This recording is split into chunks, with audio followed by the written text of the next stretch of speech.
Did President Eisenhower really make contact with aliens? How is artificial intelligence manipulating the human genome? How many alien species could there actually be? And how do they manipulate the human body? Does the Illuminati really exist? These questions and much more answered on today's interview with Laura Eisenhower, great-granddaughter of President Dwight D. Eisenhower.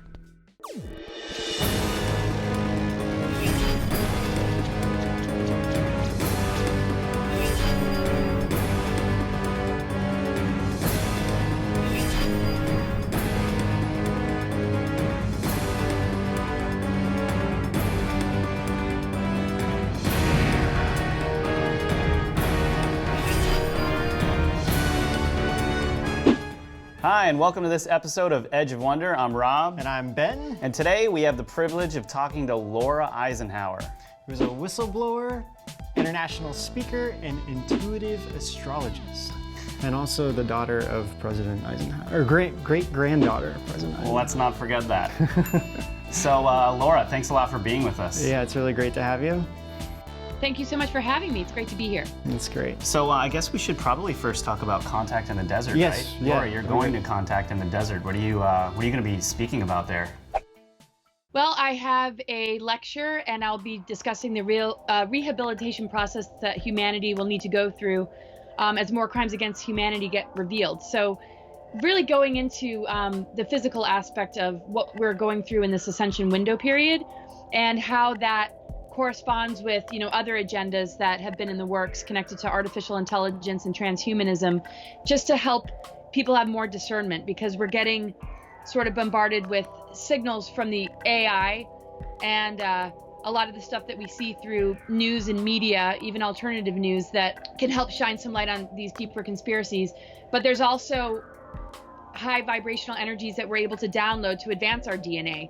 And so as these crimes get exposed, there is sort of a breakdown and rebuilding process that I'll be discussing, and how to sort of prepare our human vessel for the more positive energies to come in to be integrated. I'll talk about ET government treaties, the origins of those treaties, when they first started to take place, what that means, what different groups are involved, and just really helping people to have more discernment by focusing in on the alchemy that's available to us on a soul level and how it corresponds with earth grids.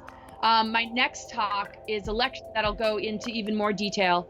I'll be talking about galactic chakras, the galactic zodiac, and what the 13th sign is all about, and how the 13th gate connected to the mother energy being grounded back into the physical body, how that connects to the 0-point unified field, and how everything that we could possibly need is really encoded in our own DNA and in nature. And it's really geared towards helping people to awaken to their multidimensional body and be more sovereign and be in more of a co-creative process as things unfold in front of us.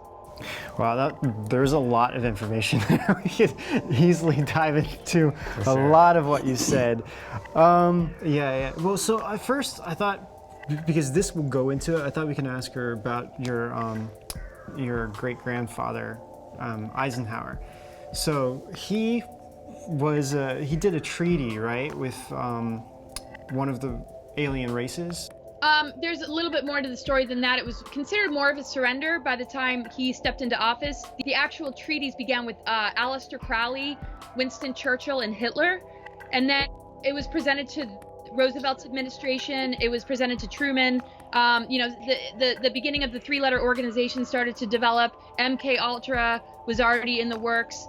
Project Paperclip had already happened in 1947, which brought all the Nazi scientists into America. And we had already made deals before Eisenhower stepped in. So what I know from that is, like, basically he didn't really have much of a choice at that point, right? And I from what I heard is that he tried to kind of correct everything, but the Majestic 12 group supposedly might have stepped in and used their power to overpower him in a way. Is that correct? And that's exactly what the warning was in the speech about the military-industrial complex. It was sort of like, okay, one does not have any real power in this position of presidency. The infiltration had already set in. Like I said, we already have Project Paperclip. The NSA had already enacted laws and rules about disclosing any of this stuff.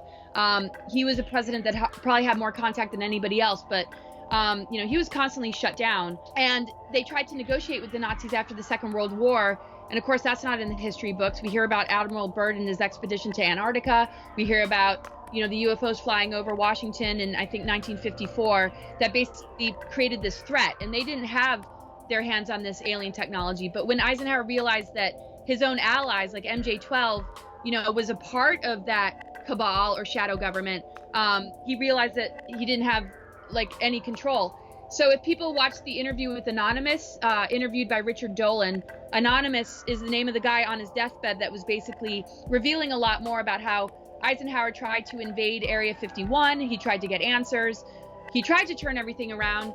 And Randy Kramer, Captain K, talks about the USMC special section that Eisenhower set up, that by law, if things hadn't turned around by a certain point, that disclosure would be legal and acceptable, but he had to maneuver things in a certain way to make that possible. Now, I don't know if that's 100% true. This is what Randy tells me and tells others. It's very clear that when you first do internet searches on ET government treaties, it's like Eisenhower's the one that sold us out, and that's just not true. I used to talk about that and say that, but not in such a harsh way, like he sold us out. When in the beginning of my research, that was the stuff I presented. I began with, okay, Eisenhower was approached and he signed a treaty that was probably a mistake. But then I was like, well, something's wrong. I know there's more to the story. And now I present a much, much, much vaster picture whose origins about these treaties, regarding these treaties, is far earlier than him. And as far as the other whistleblowers are concerned, it was considered a surrender and their hands were tied. And the only way that they've been able to kind of work with that is through, what he shared in his final address and, other whistleblowers that have stepped forward. And then, of course, his loudmouth great-granddaughter. Okay, let's kind of go back to what you were talking about, crimes against humanity. What do you think is really going on with this? How do you think this is affecting the world and people? And are other entities or beings also being a part of this? Yes, absolutely. AI technology is sophisticated psychotronic warfare, basically, and it's installed into the planetary grid system to basically target the population in an attempt to further enslave us. It's been in place for a long, long time. So that's, I would say, kind of a crime against humanity to have these mind control agendas that actually impact the earth elements, the earth grids, and our own DNA. We see a lot of programmings through television, media, religion, politics. Not to say that it's all bad, and not to say that if somebody's connected to some of it that it doesn't serve them to a certain degree, but it's really important that we understand how our governments or world leaders have been used in order to play out these different agendas that relate to dark technologies that attempt to siphon our life force in order to keep them in control. But they do it in very sneaky ways. And so there's even targeting of New Age and UFO communities that I'm sure a lot of people notice, and a lot of different races that are connected with abduction scenarios and putting implants in us, and how that links us into sort of a beast type machine that has been designed to take us away from what's organic and our natural development as organic beings that are unfolding into this ascension. It's really to stunt our growth and move us more into a transhumanism type world. Not to say that technology isn't bad, but there's ones that can compromise us further, and there are some technologies that can, help us to advance because they're more in harmony with who we are, what we're made of, and they're in harmony with nature. And there's a huge difference. I mean, it's so vast, the crimes against humanity, because our tax dollars have been used to fund black ops projects. There's a secret space program we don't even know about. So the lies are one thing.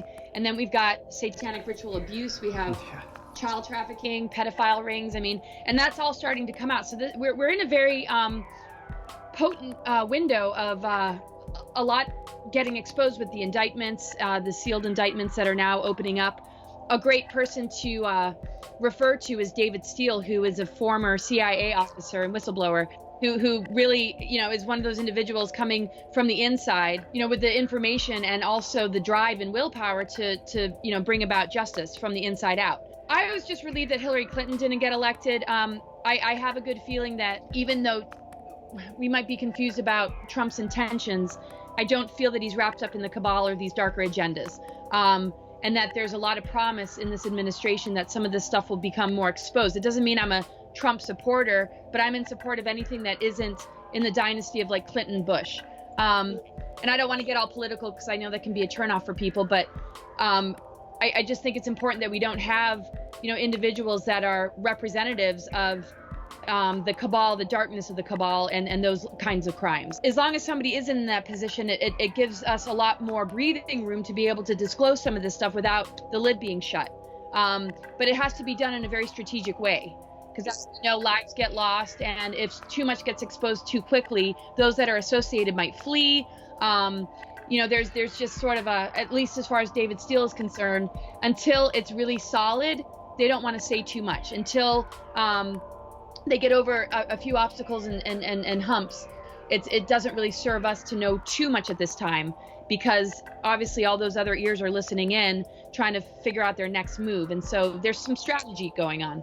On both sides. Exactly. It's very apparent. So I definitely want to get back to this, what we're talking about. But before we do that, let's go back to the dark technologies real quick. One specific question I have related to AI is this quantum computers. Do you have any understandings of what these quantum computers are doing, and is it actually technology that came from aliens, and is it humans just being really dumb messing with this stuff? Or it seems that off-planet beings, particularly the Dracos, they're more associated with the artificial intelligence, and they basically recruit people. I mean, they've got hybrids that they can easily manipulate because of their DNA, in order to allow these agendas to sort of work through them, through being promoting of things like transhumanism, or in certain fields where maybe they're convinced that this is a positive development for humanity, when in actual fact, it's got the capacity to destroy all biological life. But a lot of the people that stand for these things aren't necessarily a part of the dark agenda. They've been groomed in a way, or led to believe that this is some sort of great breakthrough. And some are, absolutely in the know. So it just takes us as a human populace to have the discernment to be able to, look at the deeper research and look in areas that could be completely brushed off, in order to know how to make decisions that won't compromise our soul development, because ultimately these technologies separate us from our soul and we become more robotic. They talk about sort of an immortal body, but that's more based on how it's linked into a machine versus organic progress into ascended mastery. I mean, I think we could all easily say I'd prefer to be an ascended master than in an inorganic vessel that can live forever. But what people are intimidated by is the work that it takes to get into those frequencies that can upgrade our human vessel from carbon-based to crystalline. I mean, that takes inner work. It takes really shielding yourself from a lot of the distractions. And I think we can have our foot in both worlds and still have discernment, because here we are using the internet. We have technology that we use that helps us to, connect with one another. But I think we just have to, recognize where it begins to supplement our development and begins to take us away from the goal. And, we just have to continue to have our attention on balance. Mostly where we are right now is that those agendas aren't going to take root unless the belief systems of humanity begin to enable it. Right now, they don't have the upper hand. The ascension energies are much more available to humanity, but if they can continue to trick people and distract them away from that, that's where we're in danger.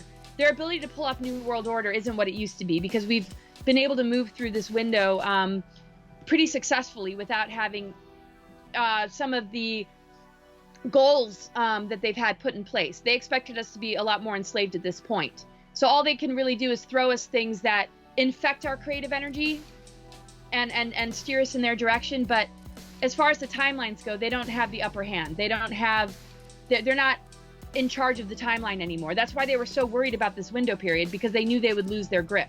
And they've lost it, I think, a lot more than they expected. Interesting.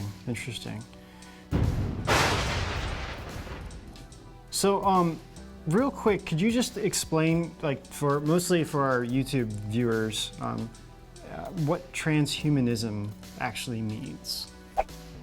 That's a good question. So transhumanism is like an imitation technology where it mimics things that are already organic. So it's almost like a clone. You know, you might meet somebody who looks exactly the same as the original person, but they're a clone. So there's something going on in the background where they're either being used or controlled, but they appear to be the same person. So we can walk on a timeline and notice some of the terminologies or the topics are very much in relation to the sort of terminology that we would hear that, you know, helps us to progress as a humanity on a, you know, in more connection with benevolent races that wish to assist us in being sovereign or waking up to ourselves.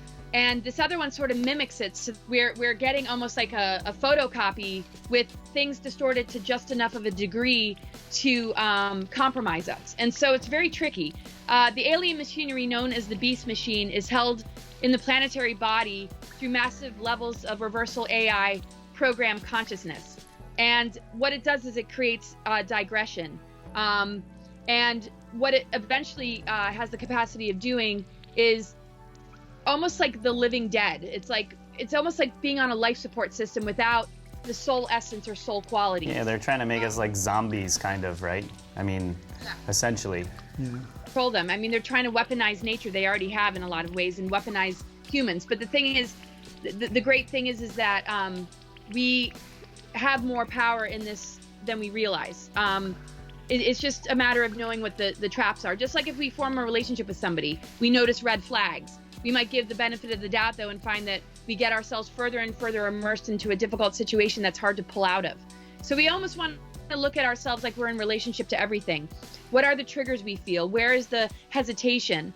And to not just blindly give our power away, because we can take just as much charge as we would with somebody coming into our life that might pose a threat. We have the choice to say no, we have the choice to walk away, but we just have to pay attention to the things that are not really in resonance with what we know is available to us. We can't be convinced that we don't have it in us to be okay, because these things come in trying to convince us that there's no other hope, there's no other way. And that's just not true. Yeah, and it's kind of like what you were saying about the balance. Like we are using these kinds of technologies, you know, like you were saying, to communicate with each other back and forth and whatnot. But it almost seems like going too extreme. It seems like we in some ways we lose our humanness, we become robotic. Yeah, where we lose the essence of what is human, and we just become like these machines. Mindless, like everything's controlling us. We're not thinking for ourselves anymore. Like, I mean, you can see that everywhere, like even in education now, right? So it's not that hard to. Yeah, definitely. Right. I mean, they really want to digress us. I mean, that's what we see with some of the EBEs and even some of the species of greys.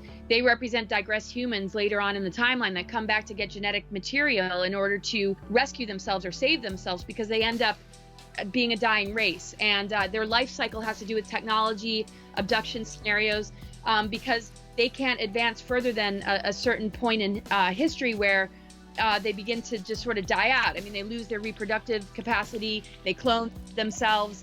And we're seeing in these abduction stories and people's experiences what it could look like if we are on that timeline. We end up digressing. We might advance in an intellectual, technological kind of way, but a lot of these abduction scenarios have to do with them losing all emotionality and trying to get that back. There's certain other planets and other systems that went through this, and they actually gave up their emotional energy on purpose because they thought it was getting in the way.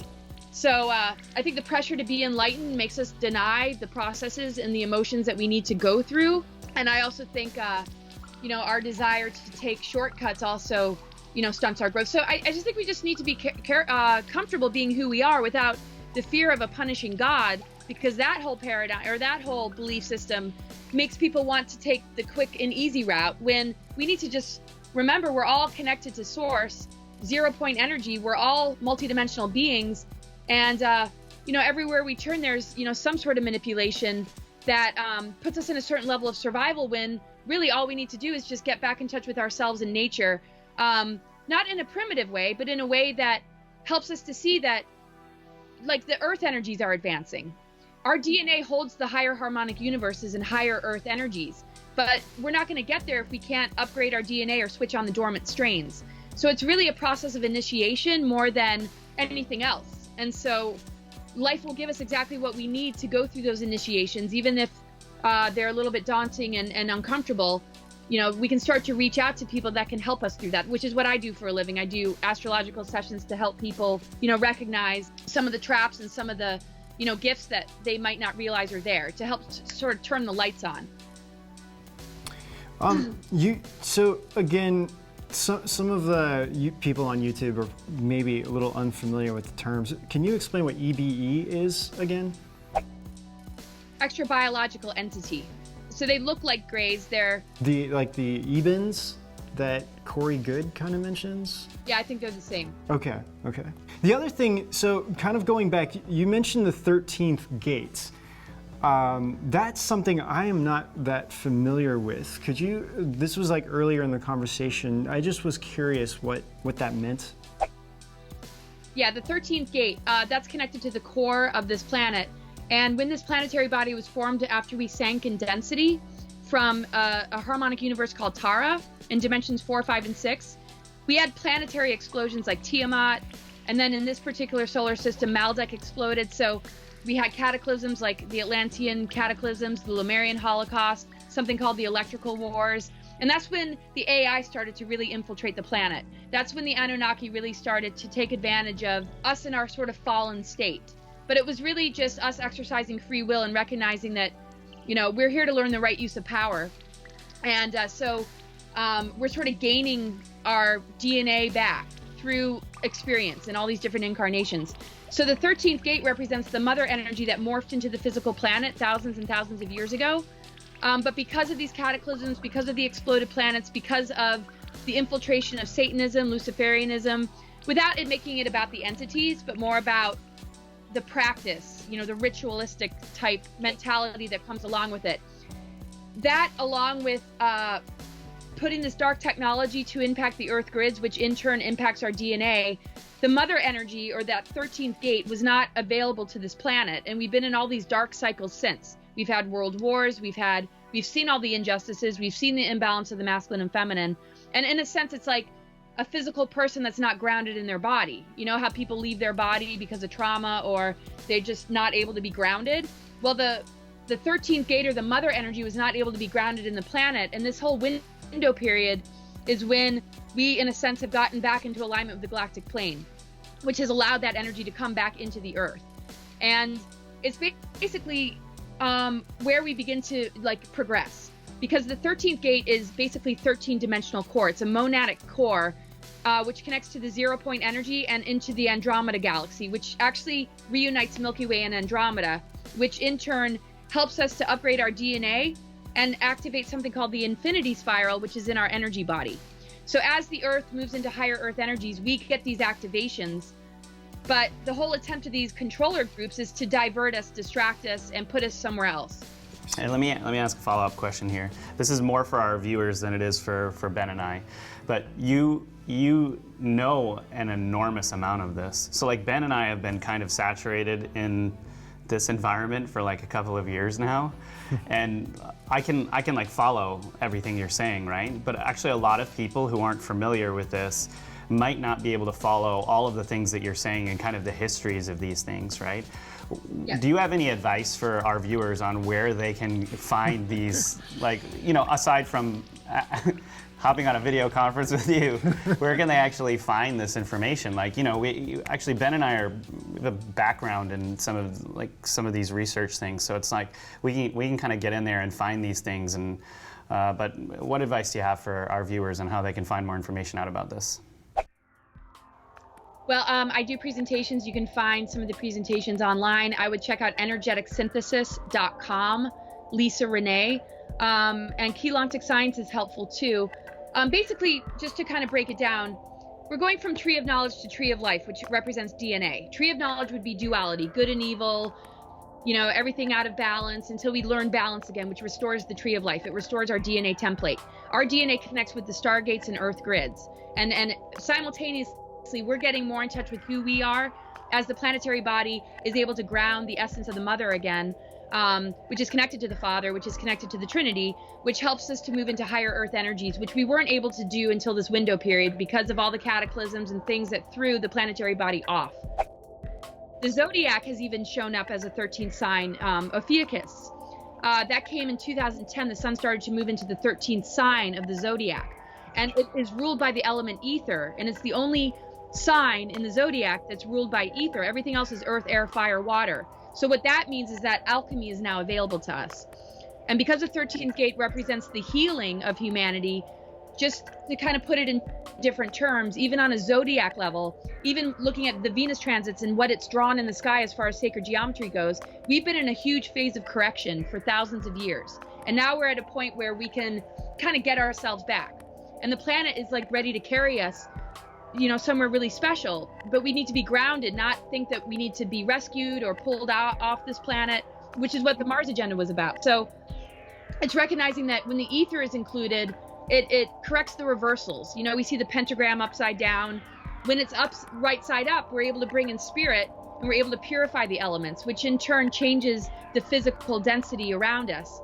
And we start to move into a cleaner, more prosperous physical planet and physical bodies. Even if we can't do that because we've gotten so programmed or lost, it doesn't matter. We'll eventually get there because, you know, this earth is made out of unconditional love. This is a gift to us as a human race, you know, to figure it out. And we're not going to be abandoned, but we can certainly get distracted enough to digress and have to kind of maybe make a correction later on down the line. So my whole goal is, let's be preventative. Let's look at what we got now and just be on top of it. I do sessions too. So if people have, you know, specific questions about my work or about their own soul journey, you know, go on cosmicgaia.org, you know, and book a session, and I can help people with some of this sort of like, oh my gosh, it's going over my head. That's I don't cool. like to share information without being available. You know, I don't want people to walk away like, oh my gosh, I'm so confused. That's great. That's great. Let's move through some of this. There's a lot of good stuff we want to talk to you about. So, well, I want to go into this, but ahead. the first thing I want to ask you, so you're mentioning a lot of different alien races and beings and whatnot. Do you have any personal experiences with them? I mostly do through other people that have been compromised, people that have had abduction experiences, people that have been put on my path as a plant that are operating from something other than themselves. When I was recruited to go to Mars in 2006, you know, the group that was involved, you know, have their hands on alien technology. Also artificial telepathy, and I mean, they're connected to my labs, military abduction. So the thing is, there's the alien technology, and then there's what humans do with those technologies, and how they can almost recreate different scenarios that aren't really legit, just as much as they can reverse engineer a spacecraft. I mean, we don't even know some of the things that people are spotting. Is that a reverse engineer craft that's military operated, or is that really an extraterrestrial? That's kind of where the discernment needs to come in. As far as what I've interfaced with, I mean, I do sessions for people, like I'll notice the reptilian energy or beings that are reptilian, or, you know, I can see the entities and beings that they're relating to, but I don't have any abduction stories. But when I was younger, I was being prepared by a higher group that was preparing me for this particular window period that we're in. And I didn't quite get their name. I believe they are Andromedan.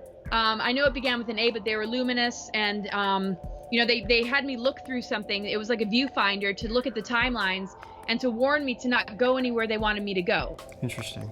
And to sort of prepare me for, you know, helping to anchor in this ascension energy here on the planet. And I think people are a little intimidated, like, you know, do we need to be enlightened? Do we need to be perfect? You know, what does it take? And it's like, it's not what we think. It's about making ourselves available to what already is. It's encoded in the cosmos and in the earth and in our DNA. So just, you know, giving yourself a chance to just organically unfold by just taking good care of yourself and being true to yourself is number one. So there's going to be benevolent beings, but we have to recognize that they're a part of our multidimensional body, you know, and then there's going to be lower entities that are more maybe drawn towards our ego and trying to manipulate our ego into more of a negative expression. So we're constantly tested in a way, but we have to know that when it comes to benevolent groups or those that are here to assist us, they're a part of our higher self. They might be future human selves that we're connecting to, you know, further down in the timeline. It really depends on who the person is. That's why I kind of do individual readings, because everybody's different. But we have to understand that when we open up to the vastness of our multidimensional body, we open up to the vastness of our galactic family in a way. And yes, there's going to be bullies and predators, but that's just like it is, growing up and going to high school, or, having to, maneuver through the matrix. And it's just the same in the larger landscape. Just like we see in the ocean, there's different levels where different creatures swim, but we're the wholeness of it too. And that's what we really, want to get back to. Knowing also that we're dealing with unconditional loving energies of source. We've been taught, because of the lower Annunaki creator gods and how they infected religion, to fear that or to negate it completely. When we have to recognize that we hold the template of everything that we're searching for, we just need to, purify a little bit and get on track. So when we begin to do that, one might find that they feel their spirit guides more, feel more benevolent beings around them, helping one to get more sovereign. What we have to be careful of is the tricksters that appear to be light, appear to be orientated towards the good, that still want to, jump in and take control. Now, maybe for some that works. Maybe some people do need that, and that's okay. But just don't forget who you are in the whole process, because if we're not in our power, something else is going to want to take charge. But we don't want it to be a detriment, though. And we just want to, allow whatever assistance to serve us in becoming more solid in who we are rather than further away. And you can change your agreements no matter where you are with it along the way too. So there's really nothing to fear, but a little bit of fear helps with caution and discernment. We're gonna probably do an episode on this soon, but we'd kind of like to hear what you think, like what kind of how to understand like how the Nordics, Greys, and Dracos basically all relate. And I know there's a lot more reported beings out there that are either good or bad, but maybe we can kind of start with some of the more known species. There's a lot connected to racial purity and eugenics in relation to the Nordics. So the Nordics were aligned with secret societies and things that weren't necessarily positive, but we tend to think of the Nordic group as more benevolent. But they had their thing too. The agreements with the Nordics ended up shifting though, and the Nazis aligned more with the Draco or Reptilians. Now, not all Nordics are negative. I mean, this is the thing with, any race. We have to look at, different factions, different groups. As far as the Nordics are concerned, there is a group that are hybrids. And then there's like sort of the pure strain. So we're dealing with multidimensional levels and different changes that happen within, each of these groups or species. So for example, the Palladian Nibiru would be a thing to watch out for. The Annunaki, Draconian, reptile hybrid races as well, because then it becomes more of a human thing. They're more humanized, and they're more a part of what do we do in this density. So they might be fighting for racial purity, or like the Draconians, artificial intelligence and taking over consciousness and soul essence. A lot of the Annunaki and the Drakos ended up aligning and joining forces. So I think when the Nordics presented themselves to Eisenhower, there might have been some intuitive hit even that, how do we know that they're, even benevolent? Because the history of the Nordics isn't all positive. That's what Hitler originally aligned to when it came down to Aryans and racial purity, but then it got darker. So the higher levels of any being is usually functioning from service to others, not like we're the chosen ones or we're the ones that need to be in charge. But as you step down in dimensional energies, there's fallen groups, there's alliances, there's hybrids, there's collaborations going on. So, I don't know if anybody here has seen People of Earth, but if you saw that comedy, the Reptilians and the Nordics and the Greys are all in a council together. But it doesn't mean that all Nordics are that way or all Reptilians are that way. It's almost like just a gang, it doesn't really matter who's who. It's the basic agreement that they all have, to try and achieve a certain goal. Hitler has Jewish blood. It doesn't matter. He chose what he aligned to. It doesn't even matter about who we all are anymore. It just depends. Are you going to join the bad boy club, or are you going to be on or girl club, whatever, people club? It's basically a choice. But we're dealing with like such diversity when it comes to different groups and races that the best thing that we can do is recognize that we're multidimensional beings connected to all of them. We hold it in our genetics. We've had past experiences and future experiences. So the more we can switch on and wake up, the less anything will, be able to like put their hooks into us. The thing is, they already have, and we're learning to emerge from it.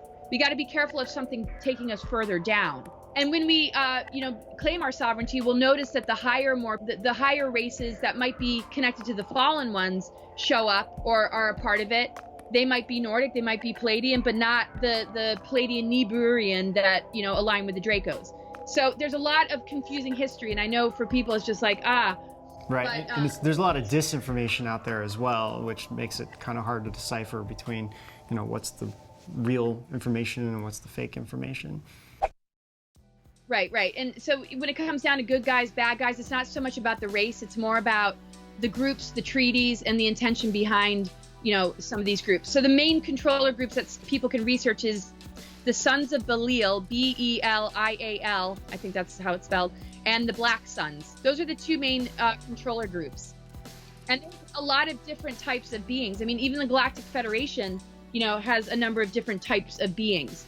So you have your fallen groups that might fall into service to self, and then you have maybe the same type of beings that are service to others. There's Zetas that are positive and orientated towards helping humanity, and there's Zetas that aren't. Zetas are a race. They're the gray ones. They're the gray ones, Yeah. right? Just clarifying that for our audience. Yeah, so it's really complicated. I'm writing a book that it's going to help a little bit with that, but the best thing is, you know, just really to know yourself and to know that it's nothing to really be afraid of. I mean, we see mirrors all the time. We attract people into our world as physical beings. We're going to do that on a much more multidimensional level. Just know what you're trying to preserve and what you're trying to integrate and hold as sacred, something that you won't give away. And as long as you devote yourself to that and you stay strong in that, you're going to know what's beneficial and what isn't. But if we blindly externalize everything and we just agree to whatever because it sounds good, you know, it's just like forming a relationship with somebody that could be an abuser. It seems good on the surface, but are we really connecting intuitively to know what the answer is? And so we got to take it a case-by-case basis without branding one race as good or bad. We need to get real centered in ourselves so that our BS meter is really working. Well, it's just like what you said. I mean, there's humans that can be super evil. I mean, you mentioned Aleister Crowley. I mean, he's like one of them, you know, super evil person who created the book of Satanism of how to worship demons. But then you have like really benevolent, like really compassionate humans as well. So I think that's one thing to note is that, you know, just like what you said, just because one race is bad or one being of a group of races is bad doesn't mean that the whole race is bad. And that's something that I didn't really think about until you said it either. You know? So I think that's a good reminder. So one thing I was actually not clear on is the relationship between the Annunaki and the Draco reptilians. And you know, okay, before I ask this question, you know, out there, when you start talking about the reptilians and these Draco beings. Yeah, everyone immediately just thinks of Justin Bieber. Okay, well, I'm just kidding. Justin Bieber, or it's like, you know, total, I mean, that's like the highest, on the pyramid of the conspiracy theories, that would be like the highest thing. Everyone's just like, oh, you know, the reptilian Draco things, that's like such a, it's just so out there that it's just hard for, I think, people have a really hard time accepting that one. Mm-hmm.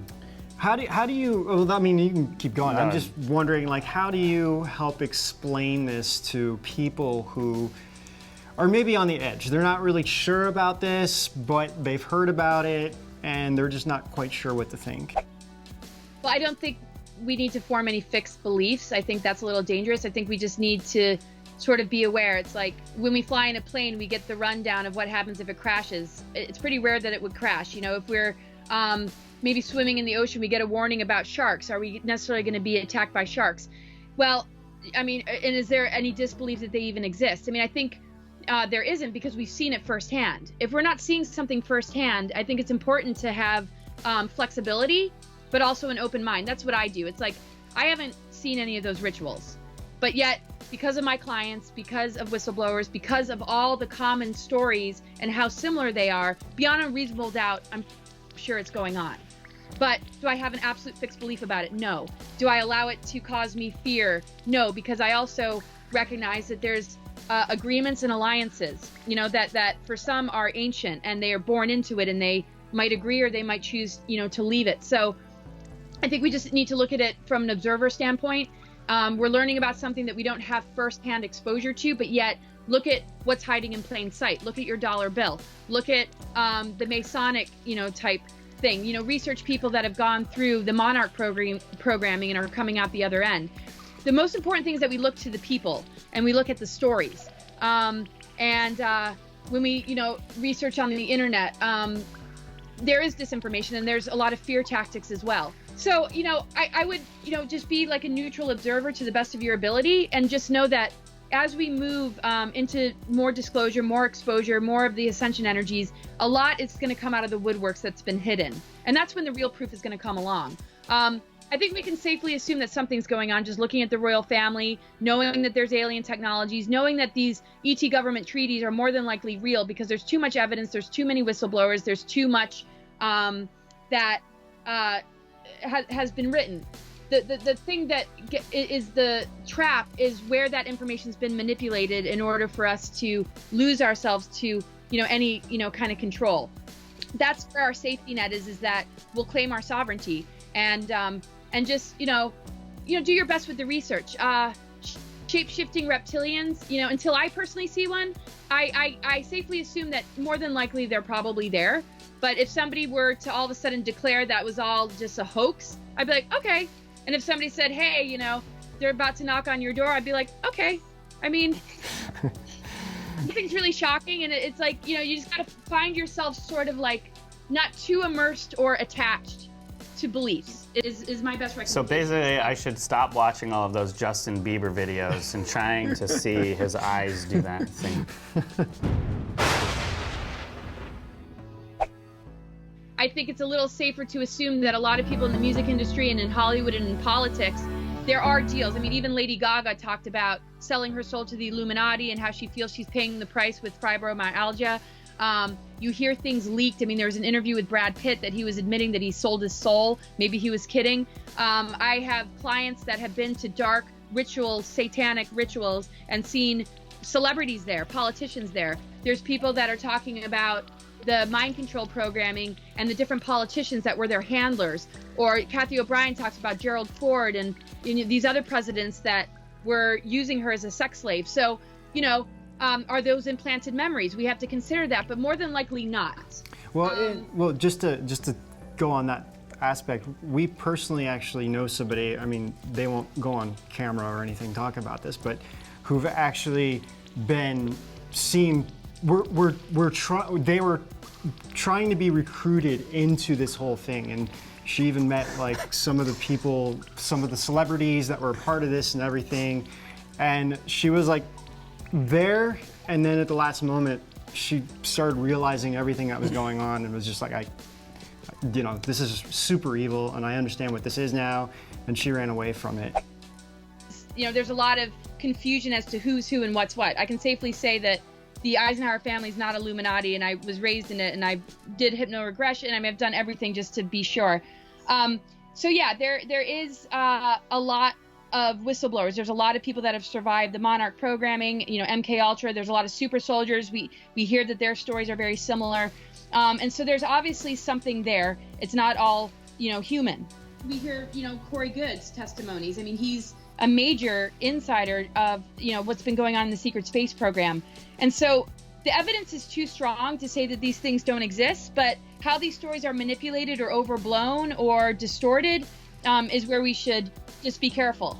But there definitely, I would say, is an Illuminati cabal, shadow government that deals with off-planet entities. There's subterranean cultures with different extraterrestrial races that went underground after certain cataclysms.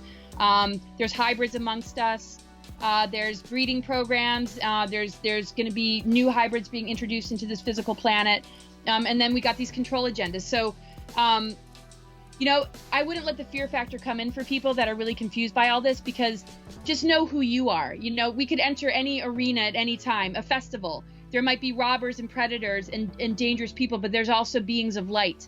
We got to focus on our own vibration and what we're carrying and what we're creating agreements with and what we're devoting ourselves to. And it's going to change the nature of what we draw to ourselves, what we attract, and what we experience. Sometimes we have to experience the dark in order to be the override frequency, in order to carry something that's senior to these lower energies. And so we all kind of go through an initiation or a test to see how we can handle that. When we watch a video, are we possessed by the symbology or something subliminal, or are we observers, like you said, looking to see if there's something weird going on because we're suspicious? So we're in a period right now where we're finding some sort of neutral detachment so that we can observe and discern. And I think everybody just needs to take it upon themselves to feel into that flexibility and start to, feel into what feels right for you. Keep a journal, maybe get a reading. And I'm not trying to promote getting a reading, but it can be very, very helpful to know some of your galactic origins or some of the things you have an affinity to or some of the things you're likely to attract so that you can change those agreements or those unconscious attachments if you don't realize they're there. But I figure my philosophy is I believe that everything exists. Everything that's shared has some place somewhere and it has some sort of reality to it. But what is the reality we're creating is where we can start to take charge again. Yeah, and I think too, going on that, it's like, I believe that the human mind is just so powerful, and my personal understanding is that I feel like it's possible that these races, like these Draco races, are trying to suppress that out of fear that we would develop our minds in a more sophisticated way. Yeah, where collectively we could really do a lot if I feel like the human race really came together and put our energies into something positive. Well, and also I think a lot of people don't talk about this, right? But why would alien races be interested in humans? Why would alien races be testing humans? Why would all of that be going on if humans didn't possess something even deeper than DNA that these people that these beings are looking for, right? And there's a very, very vast history to all that too. They're more afraid of us than we need to be afraid of them because of what we do carry. Their whole goal is to convince us that we're not made of what we're made of. And that's, the whole conquer and divide is why there's been world wars. Tainting our food, GMOs, spraying our skies, it's all to compromise us. And this worship towards technology and AI, I almost, if those beings exist, wouldn't they be wanting us to lose ourselves in those things so that we weaken the things that make us or weaken our main consciousness. Exactly. So they could do a mind control thing. Exactly. Maybe, Yeah, they really want our life force as a food source because they compromise their DNA. The Draco DNA only can achieve 10 strand. The Annunaki, some of those factions only an 11 strand, and it affects the actual stargates and what they've done to those stargates to keep themselves in power and in control. We're capable of 12 strand and beyond. Once we realize that, once we start to break through the fence or the net and those barriers, then they've lost their grip. But when we start to advance ourselves, we tend to get psychically attacked and people end up feeling defeated or they give up. Oh, I'm not spiritual enough, or I can't meditate, or I can't do this. But they have to recognize that they don't want to lose their grip, and so things get more concentrated. So, a spiritual path isn't fluffy. It's like a battleground for a certain phase of it. To me, the real spiritual essence is our capacity to fully be ourselves and be authentic and real with what we're going through. Even if we go into a negative place or make a mistake, so what?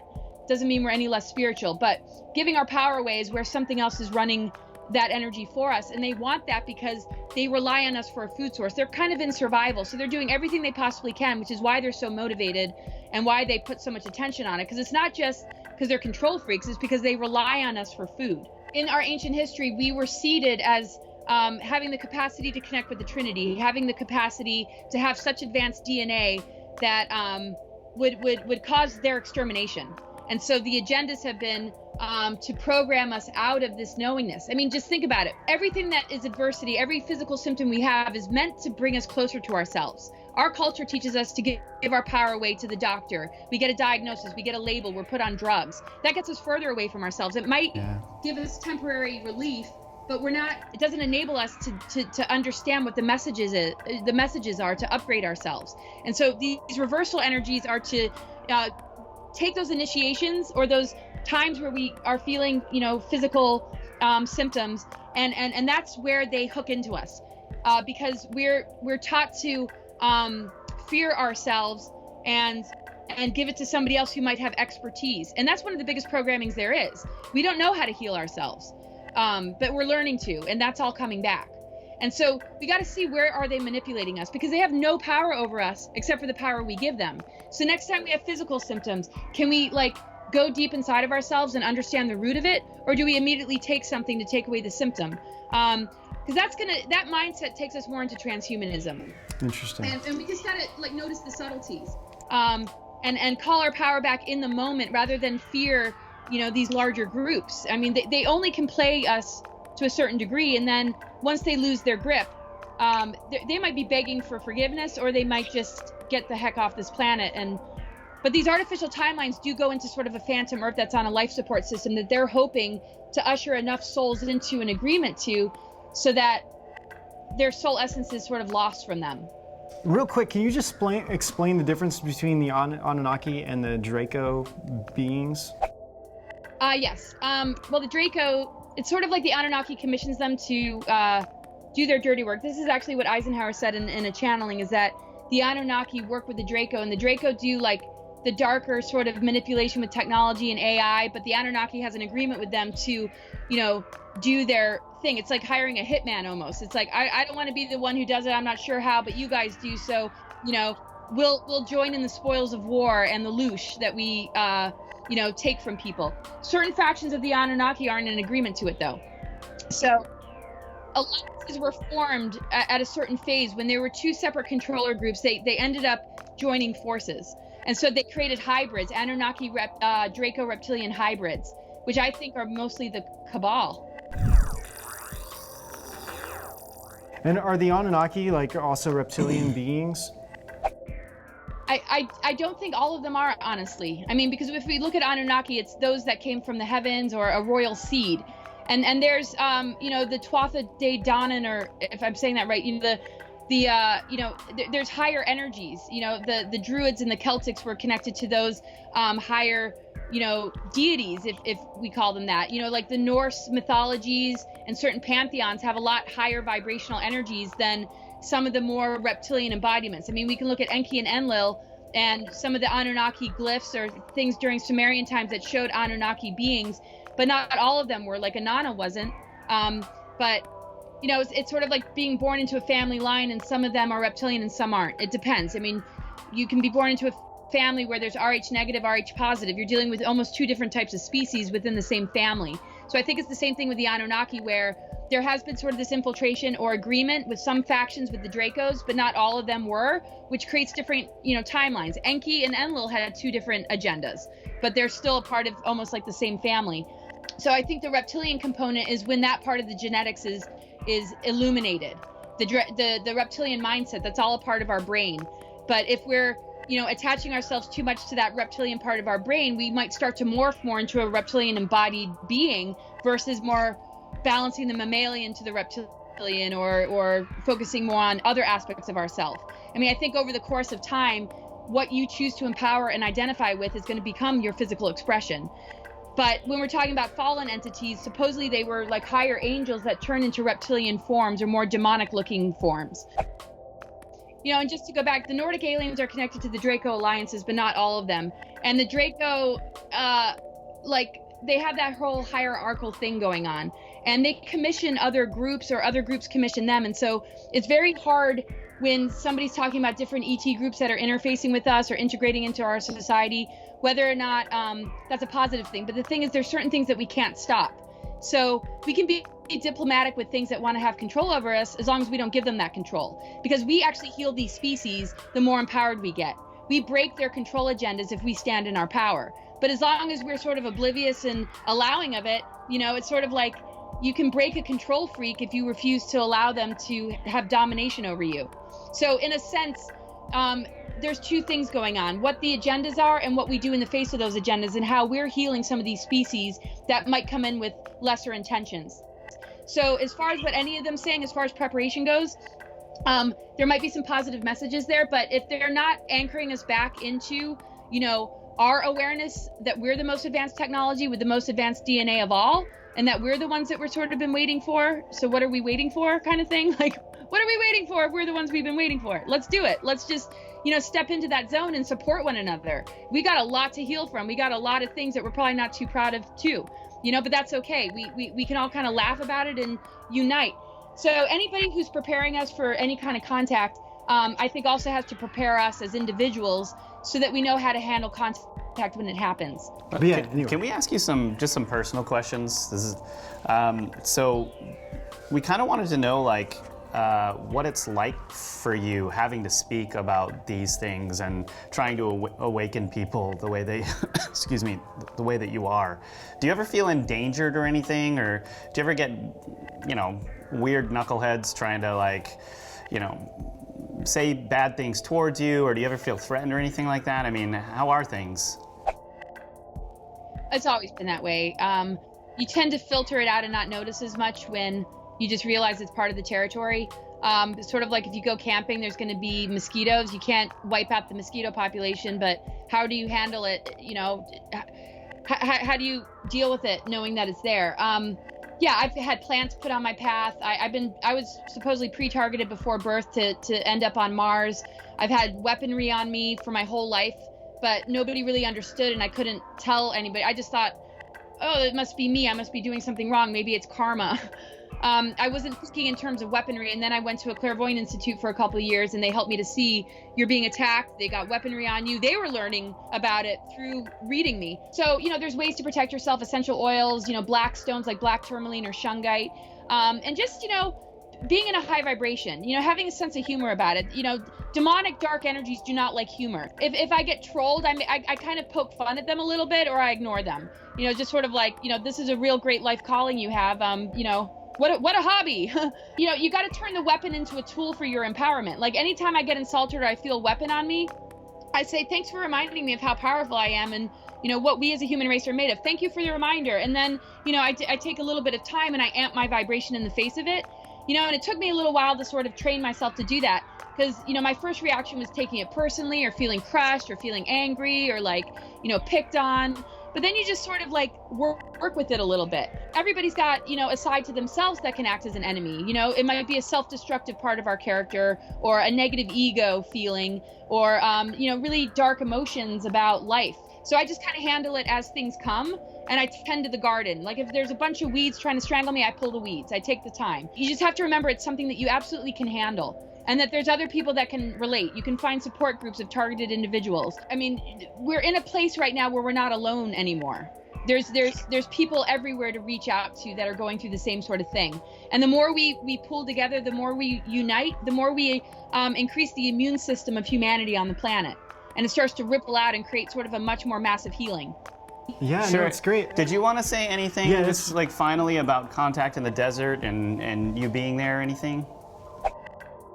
Yeah, so I'm presenting twice at Contact in the Desert. I think I'll be on a panel, but 9 to 10:30 a.m. on the Friday, Rehabilitation of Humanity and Organic Ascension. Then I do a workshop, I believe, the following day. You can look on the site or look on my website, cosmicgaia.org, and that's 4:15 to 6:15. It's the new paradigm divine human. And we'll really be able to get in depth with all the things that I've sort of thrown out there. So if you're walking away a little bit confused, you can either get a one-on-one session with me or see me at one of these live events. That's cool. Sorry, what was that? Oh, I was just going to say, yeah, and we definitely want to meet you at the conference, so we'll definitely stop by and say hello. I just wanted to ask one final question for you to kind of like wrap up everything. Like what is your personal motivation or your philosophy on life? Like what keeps you going through all of this and just living life? Good question. I see a much larger picture that is incredibly positive, and it's not a fluffy, idealistic type positive feeling. It's based in quantum physics, science, astrology, understanding like, things that have been kept hidden from us, connecting dots of whistleblowers.